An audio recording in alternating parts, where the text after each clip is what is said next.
Let me say good afternoon. Happy Sabbath.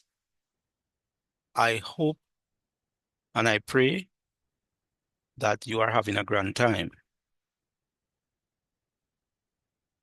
This evening, this Sabbath evening, I will be looking at the topic, the unbreakable promise, Jeremiah 31, verses 35 to 37.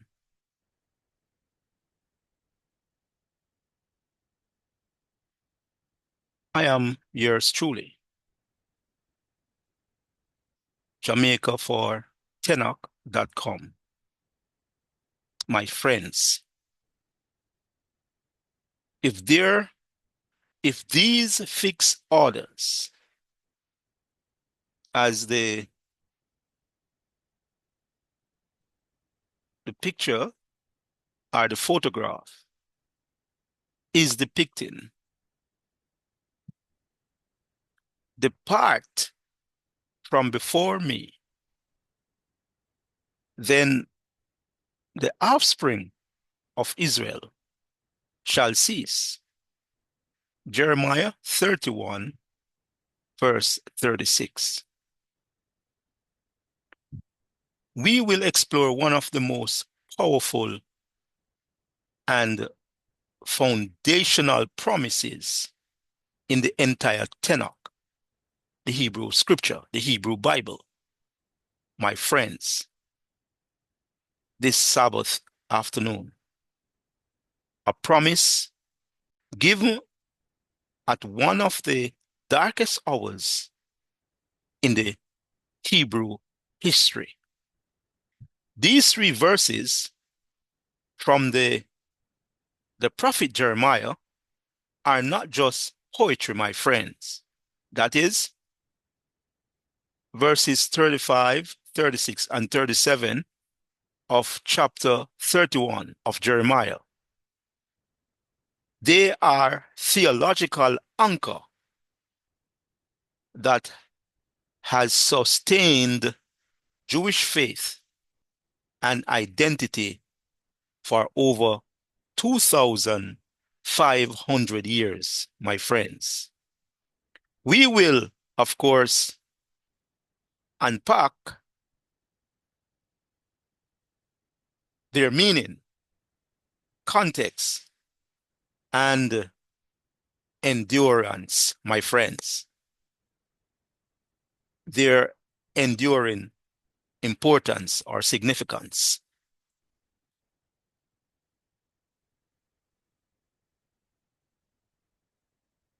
The prophet on the context. A voice in the darkness, my friends. Prophesy 626 to 586 before the Common Era. The prophet Jeremiah, my friends. The final decades before the Babylonian destruction of the first temple, 586 before the Common Era. That is the historical moment, my friends. Warning of imminent national destruction and exile due to sin and covenant failure. His primary message. A critical section of hope and future redemption nestled within the prophecies of doom, chapter 30 to chapters 33, the book of consolation. To understand our verses, we must first understand the context, my friends. Jeremiah was known as a weeping prophet. His mission was to warn the kingdom of Judah that their societal and spiritual failures would lead to catastrophe, total destruction, my friends. And he was right. The Babylonian army was at the gates, knocking. The mood was one of the utter destruction, despair, hopelessness, my friends, gloomy and doom. Yet, in the midst of this, chapters 30 to 33 form what Jews call, my friends, the book. The book, I must tell you, the book of consolation. Our verses are the climax of this section. God's ultimate answer to the fear of total destruction.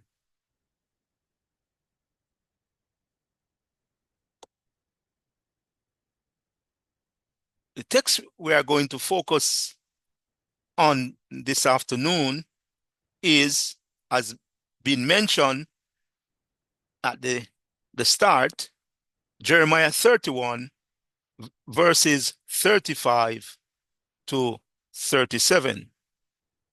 35. Thus saith the Lord, who gives the sun for light by day, and the fixed order of the moon and stars for light by night, who stirs up the sea so that its waves roar. The Lord of hosts is his name. If these rules depart from before me, declares the Lord, then the offspring of Israel shall cease from being a nation before me forever. And that is verse 36. Verse 37 now, thus saith the Lord, if the heavens above can be measured, and the foundations of the earth below can be explored, for all that they have done, declares the Lord, my friends. Let me repeat that again. Then I will reject all the offspring of Israel. This is conditional. He said, if the heavens, this is the Lord of hosts saying now, if the heavens above can be measured, and the foundation of the earth below can be explored, then I will reject all the offspring of Israel for all that they have done, declares the Lord. And we have read the text. All right? We have read all three verses, verses 35, 36, and 37. It begins, I want you to notice the structure. Let us look at the structure. It begins with a declaration of God as a creator.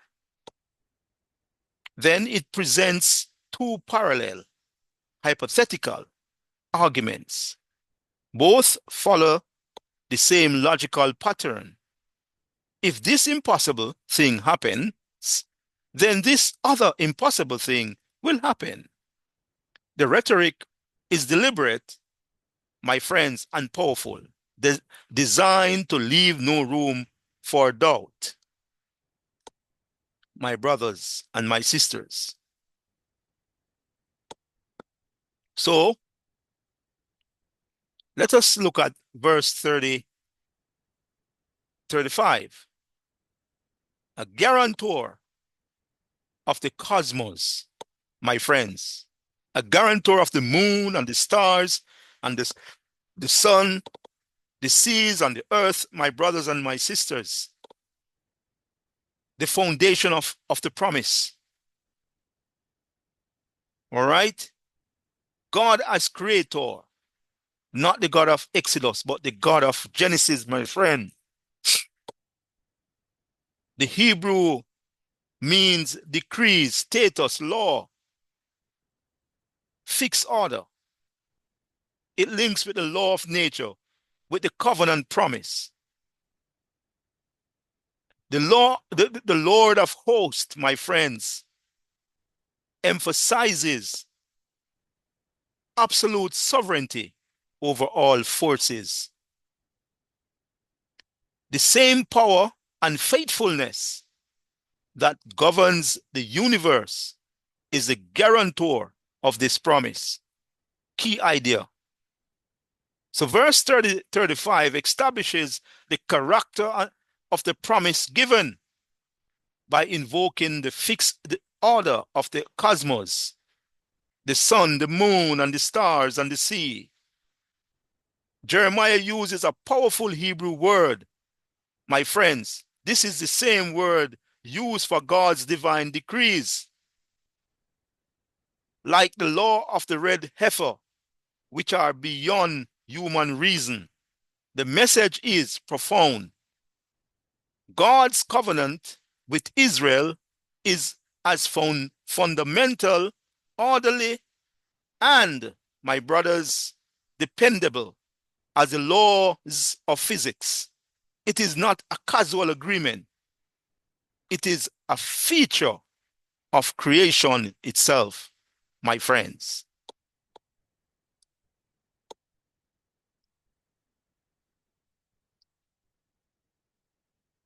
The guarantee of national survival.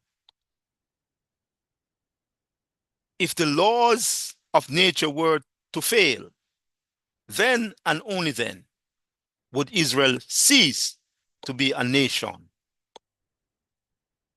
Since the first is impossible, the second is equally impossible. Between me forever, this is not just about physical survival, but about enduring spiritual status and relationship with God. The Jewish people will never be utterly destroyed or lose their unique identity as a nation in covenant with God, my friends. Here is the first unbreakable guarantee. The destruction of the Jewish people as a nation is placed in the same category as the sun failing to rise. A logical and cosmological impossibility, my brothers and my sisters.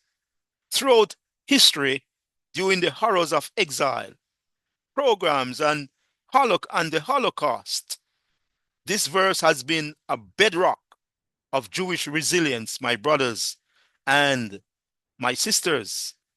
It is a promise of national immortality. Note the phrase, before me. This signifies that the relationship itself is eternal, even when it feels distant, my friends.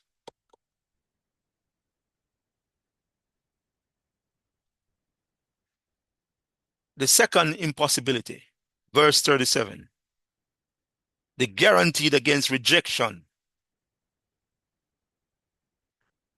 If you could measure the heavens and explore the earth's core, then God would reject Israel for their sins.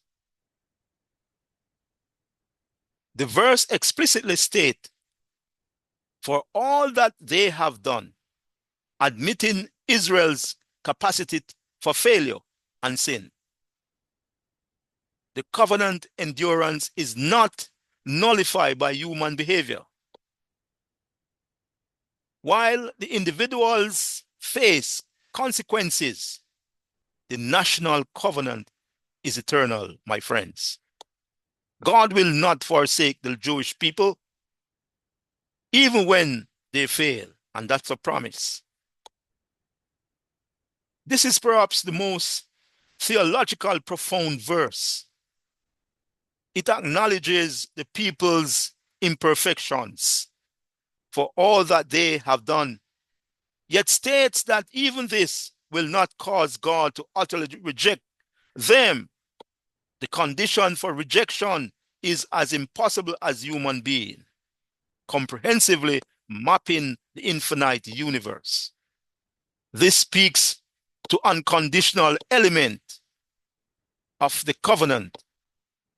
It is a promise of grace, a faithfulness that transcends, my brothers and my sisters, the people's own worthiness at any given moment. My friends, the key themes from a Jewish perspective: enduring foundation of faith. The bond between God and Israel is permanent, my friends. Yes, the bond between God and Israel is permanent.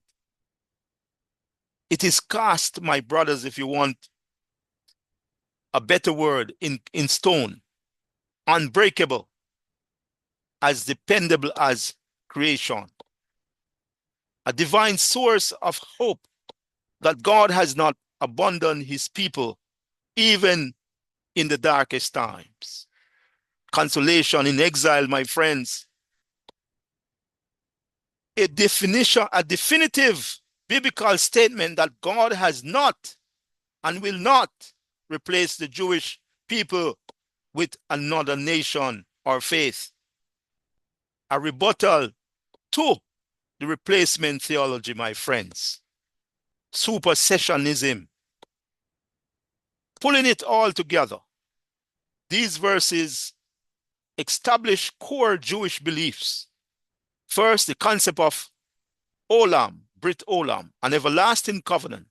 The second, this was and remains the ultimate source of consolation, answering the desperate question, has God cast us off forever? With a resounding no. Third, from a Jewish standpoint, this is a clear biblical refutation of any theology that claims God has rejected the people, the Jewish sect, my friends. The promise is for all the offspring of Israel forever. Yes, my brothers and my sisters, the promise today, as sure as the sun. Jeremiah 31, verses 35 to 37, is not merely a historical, my friends, artifact. It is a living declaration that Jewish existence and divine relationship are woven into the fabric of the universe. It is a promise of resilience, purpose, and eternal hope. The same power that ensures the sunrise ensures our destiny, my friends. In conclusion, I must say, the final thought, the message of Jeremiah 31, verses 35 to 37, is as relevant today as it was 260 years ago. It tells that the Jewish people and the world, that our existence is not an accident of history, but a deliberate and enduring part of the divine order. It is a promise that has been tested, my friend, by fire and time. And it still stands, my brothers, my friends, as sure as the sun will rise, my friend, this morning. The covenant between God and the children of Israel endures. Thank you, my brothers and my sisters, for your undivided attention. Have yourselves a great Sabbath evening. Selah.